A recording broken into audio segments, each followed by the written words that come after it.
அனைத்துலக உயிரோடை தமிழ் IELC தமிழ் உயிரோடை தமிழில் அன்பர்களை அரசியல் கலை நிகழ்ச்சியில் இணைந்திருக்கிறீர்கள். அரசியல் கலை நிகழ்ச்சியில் தாயகத்திலிருந்து தாயக உடவியலாளர் ராமதரன் கிடைக்கின்றார். வணக்கம் ராமதரன். வணக்கம் தானே அன்பர்களுக்கு நேர வணக்கம். அன்பர்கள் சார்பாக உங்களுக்கு வணக்கத்தை தெரிவித்துக் கொண்டு இன்றைய அரசியல் கலை நிகழ்ச்சியில் தொடர்ந்து நாங்கள் எத்தனையோ ஆண்டுகளாக பேசிக்கொண்டு வருகின்ற செம்மணி புதைகுழி தொடர்பாக பார்ப்போம். தொடர்ந்தும் இந்த புதைகுழியிலிருந்து உடலங்கள் எடுத்து வருகின்றார்கள் என்ற செய்திகள் வந்து கொண்டிருந்தது. உங்களுக்கு தெரியும், 3வது கட்ட அகழ்வு பணி இடம்பெற்றிருந்தது. அப்பொழுது ஒரு சில வாரங்களில் அது இடைநிறுத்தப்பட்டிருந்தது. தொடர்ந்து அந்த 3ஆம் கட்ட அகழ்வு பணியின் இப்பொழுது தொடர்கின்றது. இதில் 3வது நாளாக இந்த அகழ்வு பணி நடைபெற்றுக் கொண்டிருக்கின்றது. ராமதரன், வருகின்ற செய்திகளை கேட்கும் பொழுது இன்னும் தொடர்ந்து பல உடலங்கள் அங்கே மீட்கிறார்கள் என்ற விடயங்கள் கூறப்படுகின்றது. எங்களோட உறவுகளுக்கு கூறுங்கள், இந்த கடந்த 3 நாட்களும் என்ன விதமான நிலைப்பாடு அங்கே என்று கூறுவீர்களா? உண்மைதான். செம்மணி என்பது உண்மையிலே மீண்டும் தமிழர்களுடைய மனங்களிலே ரணத்தை ஏற்படுத்தக்கூடிய வகையிலே மீள தமிழ் மக்களுக்கு நேர்ந்த ஒரு கொடுமைகளை ஒரு கொடூரத்தோடு அதே பதைப்போடு அதை மீட்டு பார்க்கக்கூடிய வகையிலானதாக செம்மணி புதைகுழி என்பது நகர்ந்து கொண்டிருக்கின்றது. அந்த வகையில் தான் செம்மணி சிந்துபாத்தி இந்து மயானத்திலே நடைபெறுகின்ற அகழ்வு பணி 3ஆம் கட்ட அகழ்வு பணியினுடைய 2ஆம் கட்டம் நேற்று முன்தினம் 1ஆம் தேதி ஆரம்பிக்கப்பட்டிருக்கின்றது. 1ஆம் தேதி ஆரம்பிக்கப்பட்ட போது அன்றைய தினம் ஒரு மேலதிகமாக ஒரு எண்பு தொகுதி அடையாளம் காணப்பட்டதோடு ஒரு எண்பு தொகுதி மீட்கப்பட்டிருந்தது. அதே போன்று நேற்றைய தினம் 2வது நாளான நேற்றைய தினம் 8 எண்பு தொகுதிகள் அடையாளம் காணப்பட்டிருந்தது. இன்றைய தினமும் 5 எண்பு தொகுதிகள் அடையாளம் காணப்பட்டு அதிலே 4 மீட்கப்பட்டிருக்கின்றது. இப்ப 3 நாட்களுமாக சேர்த்து உண்மையிலே 14 எண்பு தொகுதிகள் அடையாளம் காணப்பட்டிருக்கின்றது. மொத்தமாக இதுவரை செம்மணி சிந்துபாத்தி இந்து மயானத்திலே மேற்கொள்ளப்பட்ட அகழ்வு நடவடிக்கையிலே 275 எண்பு தொகுதிகள் அடையாளம் காணப்பட்டிருக்கின்றன. அதுல 272 எண்பு தொகுதிகள் முழுமையாக அகழ்ந்தெடுக்கப்பட்டிருக்கின்றது. அது மாத்திரமில்லாமல் கடந்த 3 நாட்களில் ஒரு குழந்தை மற்றும் சிறுவர்களுடைய எண்பு தொகுதிகள் அங்கே அடையாளம் காணப்பட்டு அகழ்ந்தெடுக்கப்பட்டிருக்கின்றன. அது மாத்திரமல்லாமல் நேற்றைய தினம் 2 எண்பு தொகுதிகள் ஒன்றோடு ஒன்று மேலும் கீழுமாக இருந்த வகையிலே காணப்பட்டிருக்கின்றது. அது மாத்திரமல்லாமல் அது ஒரு எண்பு தொகுதியினுடைய கால் பகுதியிலே இன்னொரு எண்பு தொகுதியினுடைய தலை மண்டையோட்டு பகுதி காணப்படுகின்ற வகையிலே ஒன்றற்கு மேல் ஒன்றாக போடப்பட்ட நிலைமையிலே அந்த எண்பு தொகுதிகள் காணப்பட்டிருக்கின்றது. அது மட்டுமில்லாமல் குவியலாகவும் அங்கே எண்பு தொகுதிகள் காணப்பட்டிருக்கின்றன. இன்றைய தினம் 5 எண்பு தொகுதிகள் அங்கே அடையாளம் காணப்பட்டிருக்கின்ற நிலைமையிலே அவை குவியலாக நேற்றைய தினமும் ஒரு பல மண்டையோடுகள் ஒரே இடமாக காணப்படுகின்ற நிலைமை இருப்பதாக சொல்லப்பட்டது. அது ஒரு சிதிலமடைந்த நிலைமையில் தான் அந்த எண்பு தொகுதிகள், அதாவது ஒரு குவியலாக காணப்பட்ட எண்பு தொகுதிகள் என்பது சிதிலமடைந்த வகையிலே ஒரு முழுமையானதாக அல்லாமல் ஒரு சிதிலமடைந்த நிலைமையில காணப்பட்டிருப்பதாகத்தான் அங்கே உடவியலாளர்கள் தெரிவித்திருக்கின்றார்கள். அது மாத்திரமில்லாமல் நேற்றைய தினம் அடையாளம் காணப்பட்டு மீட்கப்பட்ட ஒரு எண்பு தொகுதியினுடைய கால் எலும்பு பகுதி சிதைவடைந்திருந்ததாகவும், அது எதனால் அவ்வாறு கால் எலும்பு சிதைவடைந்திருந்தது என்பது ஆய்வுகளுக்கு பின்னரான் தெரிய வரும் என்று சொல்லப்பட்டிருக்கின்றது. ஆகவே தொடர்ந்து செம்மணி சிந்துபாத்தி இந்து மயான பகுதி என்பது ஒரு மிக நெருக்கமாக மனித குவியல்களாக, ஒரு மனித எண்பு தொகுதிகள் குவியலாக அங்கே புதைக்கப்பட்டு ஒரு மீட்கப்படுகின்ற ஒரு நிலையை அங்கே அவதானிக்கக்கூடியதாக இருக்கின்றது. ஆகவே ஒரு மிகப்பெரிய ஒரு தமிழர்களுக்கு எதிரான ஒரு வதை முகாமினுடைய அந்த எச்சங்களை, அந்த கொடூரங்களுடைய எச்சங்களை அங்கே கொண்டு வந்து ஒரு போடப்பட்ட இடமாகத்தான் அந்த செம்மணி சிந்துபாத்தி இந்து மயானம் காணப்படுகின்றது.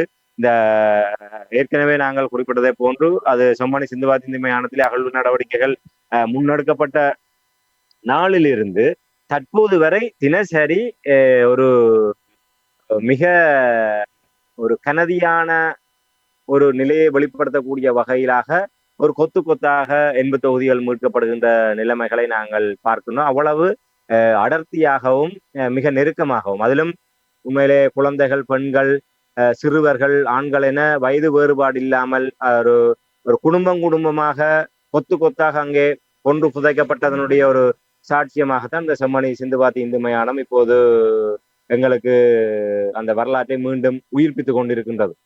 ராமதரன், இப்போ நீங்கள் கூறும்பொழுது சொன்னீர்கள் குழந்தைகளுடைய உடலங்கள் என்று சொல்லும் பொழுது தொடர்ந்து சிறுவர்களுடைய குழந்தைகளுடைய உடலங்கள் தான் அங்கே மீட்கப்படுகின்றன என்றால் எவ்வாறு இது பார்க்கப்படுகின்றது அங்கே? உண்மையில் அது மிகப்பெரிய ஒரு அதிர்வலைகளைத்தான் அதை ஏற்படுத்தி கொண்டிருக்கிற மக்கள் மத்தியிலே அது ஒரு மிகப்பெரிய ஒரு கேள்வியை தான் எழுப்பியிருக்கின்றது. என்றால் ஒன்றுமே அறியாத அந்த பச்சிளங்குழந்தைகளை கொள்கின்ற அளவுக்கு அங்கே நின்றவர்கள் எப்படியான மனநிலையில இருந்திருப்பார்கள் என்பதை இப்போது மக்கள் சிந்தித்து பார்க்கக்கூடியதாக இருக்கின்றது. அதிலும் குறிப்பாக நேற்றைய தினம் அந்த 2 குழந்தைகள் சிறுவர்களுடைய என்பது சில சென்டிமீட்டர் அளவு இடைவெளியிலே அருகருகாகவே அந்த சிறு குழந்தைகளுடைய உடலங்கள் புதைக்கப்பட்டிருப்பதை காணக்கூடியதாக இருக்கிறது. அந்த சிறு குழந்தைகளுடைய எண்பு தொகுதிகள் என்பது அவ்வளவு மிக நெருக்கமாக இருந்து மீட்கப்பட்டிருக்கின்றது. ஆகவே இப்போது பெருமளவிலே மீட்கப்பட்ட எண்பு தொகுதிகள் சிறுவர்கள், குழந்தைகள், பெண்களுடைய எண்பு தொகுதியெல்லாம் அங்கே மீட்கப்பட்டிருக்கின்றது என்று சொன்னால் உண்மையிலே ஒரு குறிக்கப்பட்ட காலத்திலே ஒரு அந்த விடுதலை போராட்டத்தோடு இல்லை அவ்வாறான ஒரு ஆதரவாளர்களாக செயல்படக்கூடியவர்கள் இளைஞர்கள்லாம் பெரும்பாலும் குறிவைக்கப்பட்டார்கள். இளைஞர்கள் குடும்பஸ்தர்கள்லாம் அதிலே பெரும்பாலும் குறிவைக்கப்பட்டார்கள். அதிலே பெண்கள், குழந்தைகள் என்று சொல்லி அவர்கள் பெரும்பாலும்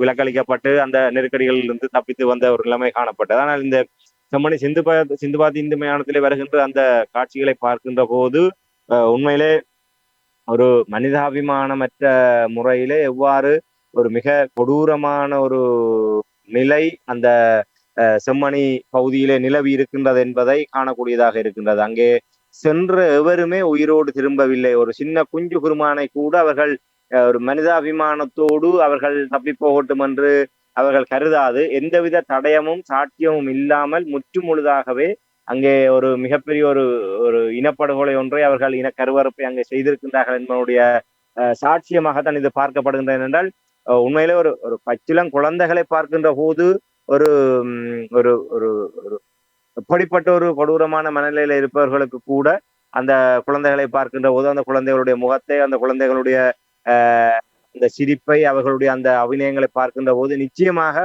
அவர்களுடைய மனதிலே ஒரு ஈரம் துளிர்விடும்.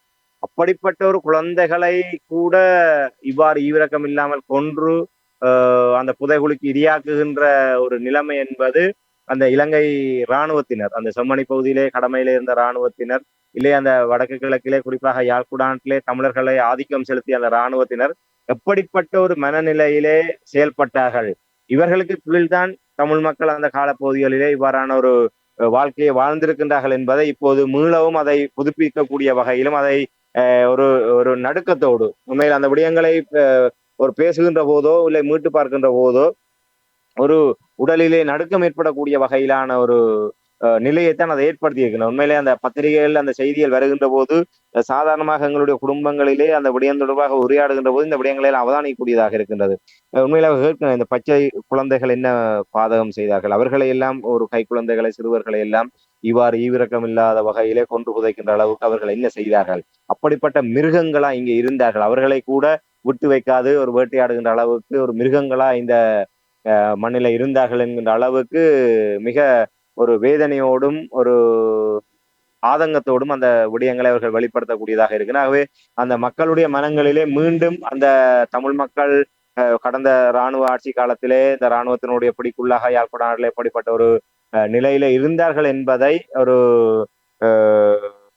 ஒரு உணர்வுபூர்வமாக அந்த மக்கள் மத்தியிலே அதை மீட்டு பார்க்கக்கூடிய வகையிலே தான் இந்த சம்பவங்கள் அமைந்திருக்கின்றது. அது பெரும் அதிர்ச்சியை உண்மையில ஏற்படுத்தி இருப்பதை நாங்கள் இங்கு மக்களை நேரடியாக அந்த விடயங்களை அவதானிக்கின்ற போது சாதாரணமாக ஒரு ஒரு நூலகத்திலே சென்று நாங்கள் பத்திரிகையை ஒரு ஒரு சிலர் கூடியிருந்து பத்திரிகைகளை பார்க்கின்ற போது அந்த பத்திரிகைகளை பார்த்து விட்டு அவர்கள் அந்த அளவலாவுகின்ற அந்த நிலையை நாங்கள் அவதானிக்கின்ற போது, இல்லை நாங்கள் ஒரு நெருக்கமான உறவுகளிடத்தை நாங்கள் செல்கின்ற போது இந்த விடயம் தொடர்பாக பேச்சு கொடுக்கின்ற போது அவர்கள் அந்த விடயங்களை எல்லோருமே என்றால் இன்று இந்த சமூக வலைத்தளங்களோடு இந்த திறன்பேசிகளின் ஊடாக சமூக வலைத்தளங்களின் ஊடாக இந்த விடயங்களை தரிசித்துக் கொண்டிருக்கின்றார்கள்.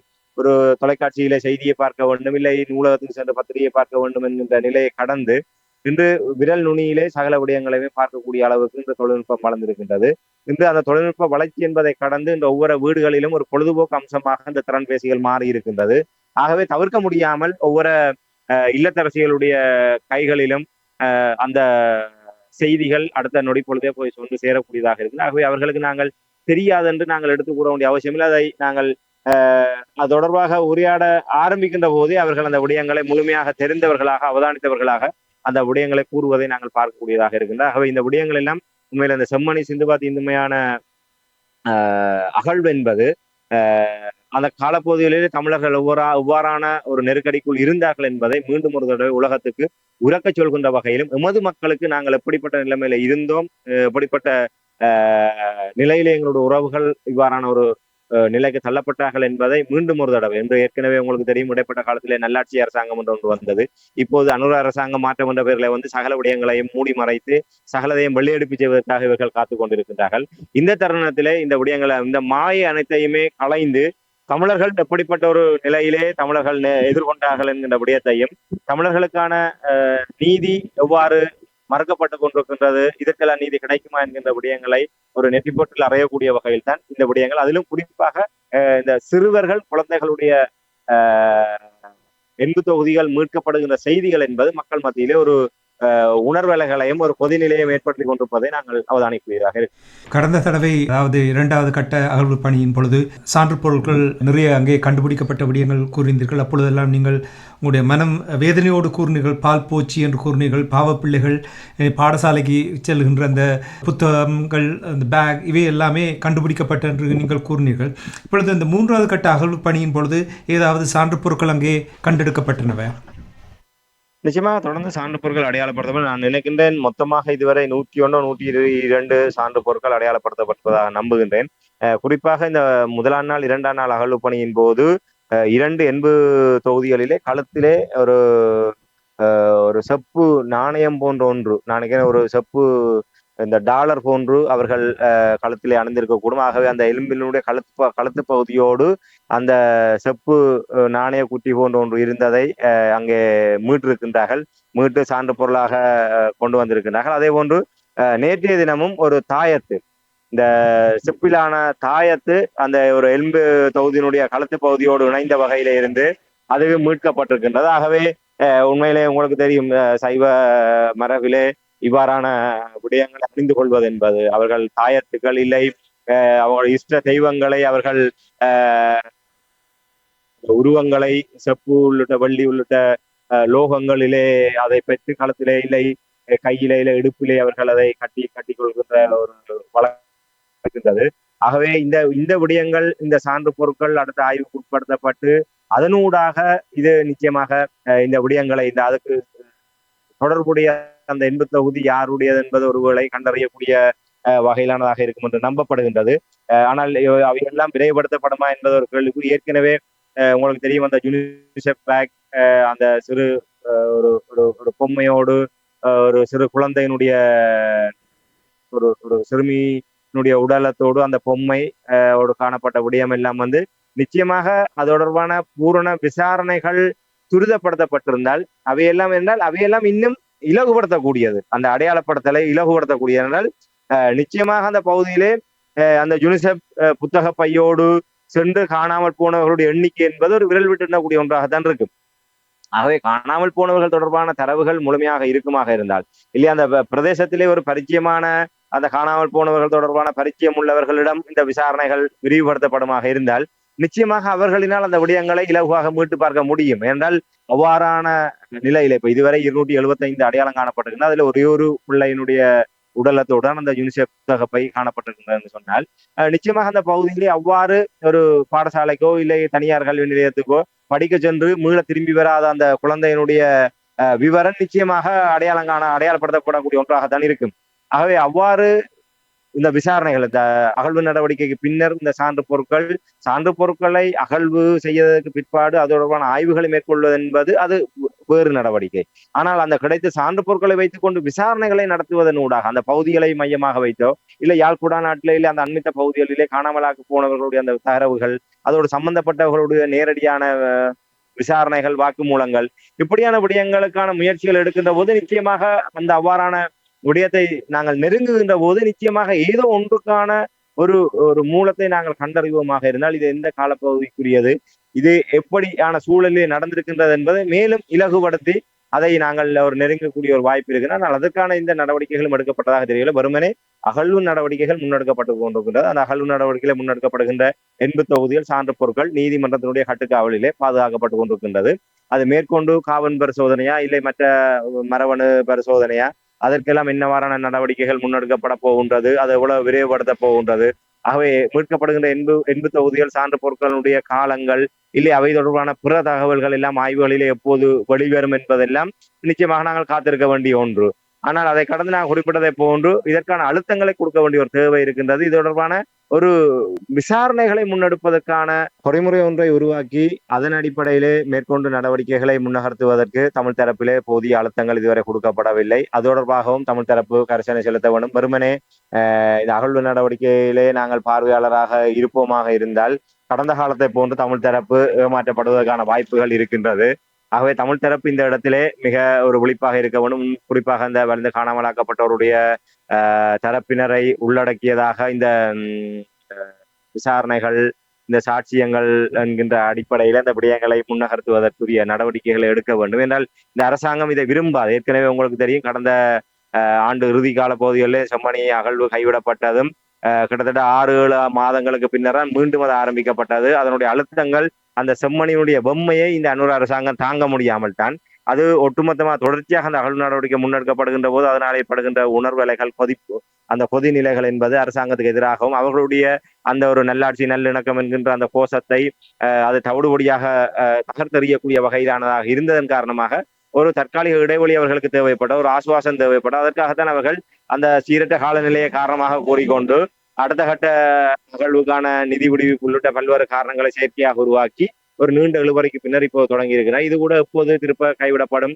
எப்போது திருப்ப ஒரு என்னால் அவர்கள் கூறுவார்கள் ஆளணி பத்தாது, அவர்கள் ஒரு மன ரீதியான ஓய்வு தேவைப்படுகின்றது என்ற காரணத்தினால் ஒரு குறிக்கப்பட்ட இடைவெளிகளை விட்டவர்கள் அதை மேற்கொள்வதற்கான வாய்ப்புகள் இருக்கின்றது. அவ்வாறான ஒரு இடைவெளி விடப்படுமாக இருந்தால் அது ஒரு பெரிய ஒரு அவர்களுக்கு சாதகமான நிலைமையை உருவாக்கும். ஆகவே அரசாங்கம் எப்படியேனும் இந்த விடயங்களை ஒரு வலுக்குறைப்பு செய்து தங்களுடைய என்னால் இந்த அரசாங்கம் இப்போது ஒரு தமிழர்களுக்கு ஒரு சாதகமான நிலையை தாங்கள் ஏற்படுத்தி வருவதை போன்ற ஒரு பரப்புரைகளின் ஊடாக மீண்டும் ஒரு மாகாண சபை தேர்தலோ இல்லை மற்ற தரப்பினர் இங்கே வலுவடைந்து விடக்கூடாது என்பதிலே மிக கரிசனையோடு இருந்து வருவதை நாங்கள் பார்க்கக்கூடியதாக இருக்கின்றது. ஆகவே செம்மணி என்பது அவர்களுக்கு மிகப்பெரிய ஒரு சத்திய சோதனை ஏற்படுத்தக்கூடிய ஒன்றாகத்தான் இருக்க போகின்றது. ஆகவே தமிழ் தரப்பு இதிலே மிக விழிப்பாக இருக்க வேண்டும். என்றால் இது எங்களுக்கு கிடைத்திருக்கின்ற நாங்கள் கடந்த தொடர்ச்சியாக செம்மணி தொடர்பாக உரையாடுகின்ற போது கூறுவதை போன்று இது எங்களுக்கான ஒரு துருப்புச்சீட்டு. இதை நாங்கள் தவற விடுவோமா? ஏற்கனவே நாங்கள் வலிந்து காணக்கூடிய அந்த விவகாரத்தை நாங்கள் எங்களுடைய கையிலே கிடைத்த ஆயுதத்தை நாங்கள் தவற விட்டு விட்டோம். இப்படி பல விடயங்களை நாங்கள் தவற விட்டு கொண்டிருக்கிற போது வரலாறும் இயற்கையும் எங்களுக்காக மீண்டும் மீண்டும் பரிதாபப்பட்டு இப்படியான ஒவ்வொரு ஆயுதங்களும் எங்களுடைய கையிலே தருகின்றது. அதை நாங்கள் பயன்படுத்த தவறி கொண்டிருக்கிறோம். கடைசியாக எங்களுக்கான ஒரு மண்ணுக்குள்ளே புதைக்கப்பட்ட உறவுகள் தாங்களாகவே தரை விழுந்து வெளியே வந்து எங்களை நீங்கள் ஆயுதமாக்கி போராடுங்கள் என்கின்ற வகையிலே அவர்கள் இன்று நீதி கேட்கின்றார்கள் தரை விழுந்து. அந்த விடயத்தையாவது நாங்கள் கையிலே எடுத்துக்கொண்டு நாங்கள் தமிழ் தரப்பு இதிலே ஒரு ஆக்கப்பூர்வமாக செயல்பட வேண்டும் என்பதை தான் இந்த இடத்திலே நான் சுட்டிக்காட்ட முடியும். ராமதர், நீங்கள் கூறினீர்கள் கண்டெடுக்கப்படுகின்ற சான்று பொருட்களை பாதுகாப்பில் வைத்திருக்கிறார்கள் என்று நீங்கள் கூறினீர்கள். இப்போ தொடர்ந்து நிறைய சான்றுபோதல்கள், இப்போ நீங்கள் சொன்னீர்கள் 2வது கட்ட அகழ்வு பணியின் பொழுது 100க்கும் மேற்பட்ட சான்றுபோதல்கள் எடுக்கப்பட்ட நீங்கள் கூறும்பொழுது இந்த சான்றுபொருட்களை ஏன் அப்படி வைத்துக் கொண்டிருக்கிறார்கள்? ஏன் இதை பகுப்பாய்வு செய்ய முடியாமல் இது தொடர்பாக ஒரு ஆய்வு செய்து அதன் ஏன் முயற்சி எடுக்காமல் இப்படி வைத்திருப்பதற்கு என்ன காரணம்? மொத்தமா 101 சான்று பொருட்கள் இதுவரையான செம்மணி சிந்துவாத்தி இந்த மயானத்திலே மீட்கப்பட்ட சான்று பொருட்களுடைய வரிசையில 80 தொகுதிகள் 275 அடையாளம் காணப்பட்டு 273, 72 மீட்கப்பட்டிருக்கின்றது. அதே போன்று 100க்கும் மேற்பட்ட 101, 102 சான்று பொருட்கள் இதுவரை மொத்தமாக மீட்கப்பட்டிருக்கின்றது. உண்மையிலே இப்ப தற்போதைய ஏற்பாடு என்பது அது மீட்பு நடவடிக்கை மட்டும்தான் தற்போதைய பொறிமுறையாக காணப்படுகின்றது. ஒரு நீதிமன்றத்தின் ஊடாக அகழாய்வு தளம் 1, 2 என்பது இப்ப அடையாளப்படுத்தப்பட்டிருக்கின்றது. அங்கே அவர்கள் ஸ்கேன் பரிசோதனை ஊடாக அடையாளம் காணப்படுகின்ற இடங்களிலே அவர்கள் அந்த 80 தொகுதிகளை அடையாளம் காணப்பட்ட 80 தொகுதிகளை அங்கே அகழ்வு செய்து சான்று பொருட்களை அகழ்வு செய்து அதை நீதிமன்றத்தினுடைய கட்டுக்காவலிலே பாதுகாப்பது மட்டும்தான் அவர்களுடைய ஒரு பொறிமுறையாக இருக்கின்றது. மேற்கொண்டு அரசாங்கமோ இல்லை தொடர்பட்டவர்களோ இதை அடுத்த கட்ட ஆய்வுக்கு அனுப்புவது தொடர்பாக எந்தவித நடவடிக்கைகளும் இதுவரை எடுக்கப்படவில்லை. அதைத்தான் நாங்கள் தமிழ் தரப்பு அதை கையில் எடுக்க வேண்டிய ஒரு தேவை இருக்கின்றது. தமிழ் தரப்பு இந்த விடயங்களிலே அழுத்தங்களை கொடுத்து அடுத்த கட்டத்துக்கு நகர்த்த வேண்டிய பொறுப்புகளிடம் இருக்கின்றது. அதான் நான் சற்று முன்னர் குறிப்பிட்டேன். அன்னூர் அரசாங்கம் தானாக இந்த விடயத்திலே அடுத்த கட்ட நடவடிக்கை போவாங்க. அவர்கள் தாங்களாகவே சொந்த காசிலே சூனியம் வைப்பதை போன்று அமையும். ஏற்கனவே தானாக வெளிப்பட்ட செம்மணி சிந்துபாத் இந்து மயானமே அவர்களுக்கு மிகப்பெரிய ஒரு சத்திய சோதனையாக அமைந்திருக்கின்றது. ஆகவே அதை மேற்கொண்டு ஆய்வுகளை விரைவுபடுத்தி அதன் முடிவுகளை கொண்டு வந்து இது செம்மணி, அதாவது இப்ப நாங்கள் நம்புவதை போன்று 95 அந்த 96 அந்த காலப்பகுதிகளில் அந்த செம்மணி சோதனை சாவடி அந்த பகுதிகளை மையப்படுத்தியதாக இடம்பெற்ற நிகழ்வுகள் என்பதை நாங்கள் உறுதிப்படுத்தப்படுமாக இருந்தால் இவர்கள் உடனடியாகவே அந்த காலப்பகுதியில் இருந்த ஏற்கனவே சோமரத்ன ராஜபக்ச அங்கே இருந்த கட்டளை தளபதி அந்த சித்திரவதை செய்த இல்லை அழைத்து கொண்டு வந்து அங்கே படுகொலை செய்த இராணுவத்தினர் தளபதிமார் உள்ளிட்டவர்களுடைய பேர் விவரங்களை ஏற்கனவே அவர் சாட்சியமாக கூறியிருக்கின்றார். ஆகவே அந்த ஆய்வுகள் எல்லாம் விரைவுபடுத்தப்படமாக இருந்தால் உயிரோடு இருக்கக்கூடிய சோமரத்ன ராஜபக்சவே இவர்களான ஆட்கள் என்று சொல்லி அடையாளப்படுத்தக்கூடிய நிலைமை இருக்கின்றது. ஆகவே விரைவாக இராணுவத்தின் மீதான நடவடிக்கைகளுக்கு இவர்கள் செல்ல வேண்டிய நிலை. அவ்வாறு இராணுவத்தின் மீது நடவடிக்கை எடுப்பார்களாக இருந்தால் அது மிகப்பெரிய ஒரு பின்னடைவை இந்த அரசாங்கத்துக்கு ஏற்படுத்தும். அது இவர்கள் அரசியல் தற்கொலை செய்வதற்கு சமனாக அமையும். அதன் காரணமாக அவர்கள் இந்த விடயங்களை உடனடியாக விரைவுபடுத்த போவதில்லை.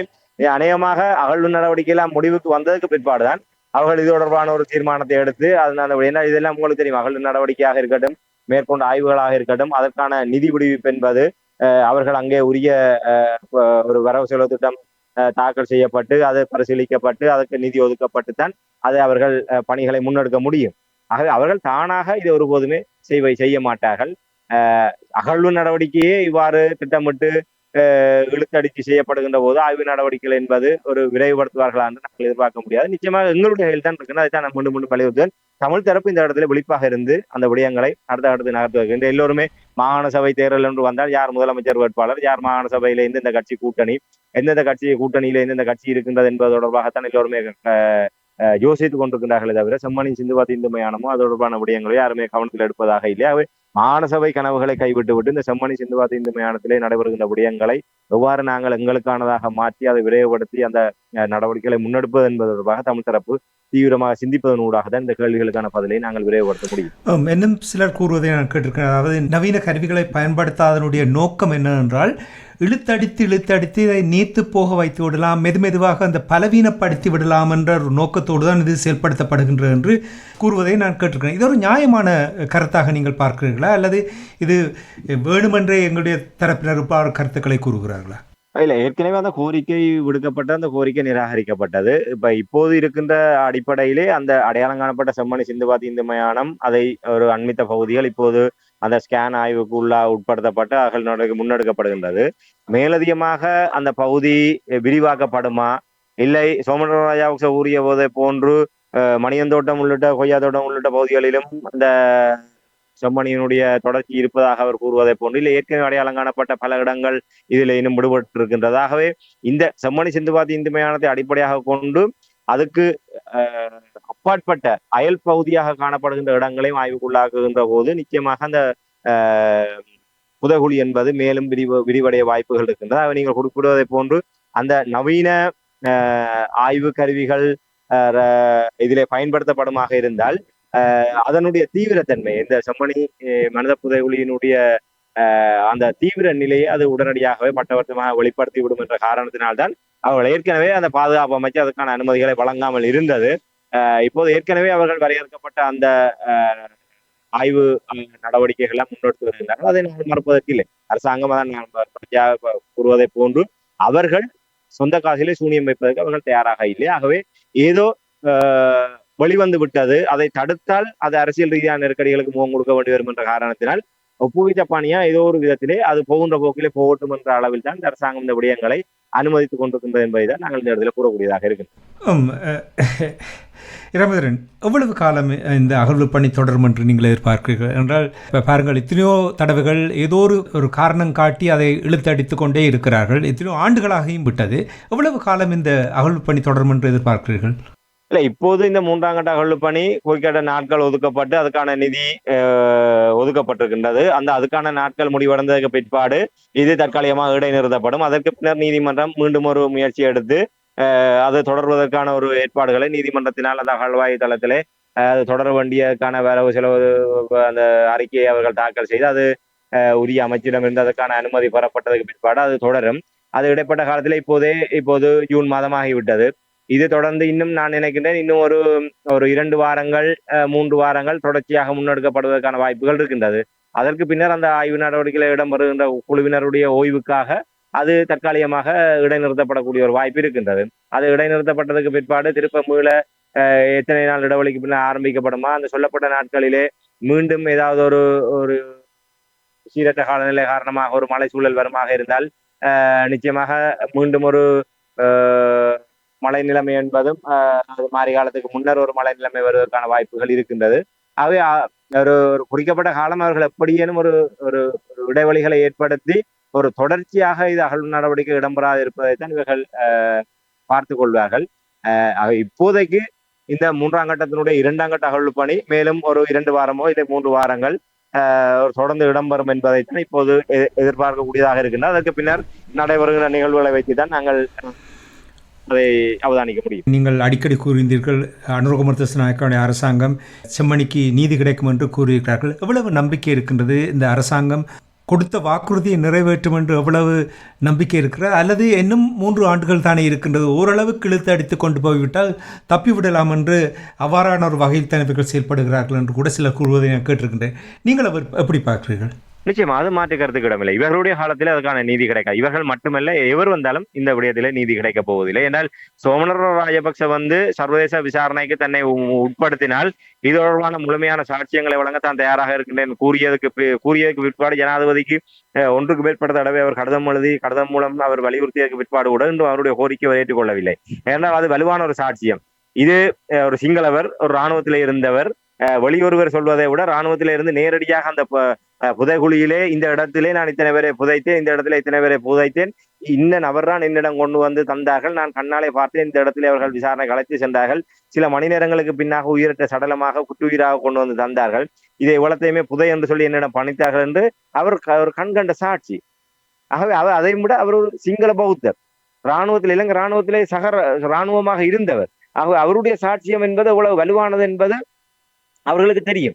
ஆகவே அவர்கள் உண்மையாக நேர்மையாக இருப்பதாக இருந்தால் அந்த சோமரத்ன ராஜபக்சவினுடைய கோரிக்கையை ஏற்று அவரை இல்லை சர்வதேச விசாரணை இல்லாவிட்டாலும் அந்த நம்பிக்கை இவர்கள் கொடுக்க வேண்டும். ஏன்னால் அவர் கடந்த காலத்திலே தான் வழங்கிய வாக்குமூலங்களின் அடிப்படையிலே இலங்கையினுடைய உள்ளக பொறிமுறைக்குள்ளாக அது சரியான முறையிலே நிறைவு செய்யப்படவில்லை என்பதை ஆணித்தரமாக தான் உணர்ந்ததன் அடிப்படையில் தான் இனிமேல் இலங்கையினுடைய உள்ளக பொறிமுறைக்குள்ளாக தான் தொடர்பாக இந்த விடயங்களையுமே பேசுவதற்கு தயாராக இல்லை, தான் சர்வதேச விசாரணை மூலம் தான் செய்வேன் என்று கூறுகின்றார்கள். அவருக்கு முதல் அந்த நம்பிக்கையை கொடுக்கிறதுக்கான இந்த ஏற்பாடை இவர்கள் செய்யவில்லை.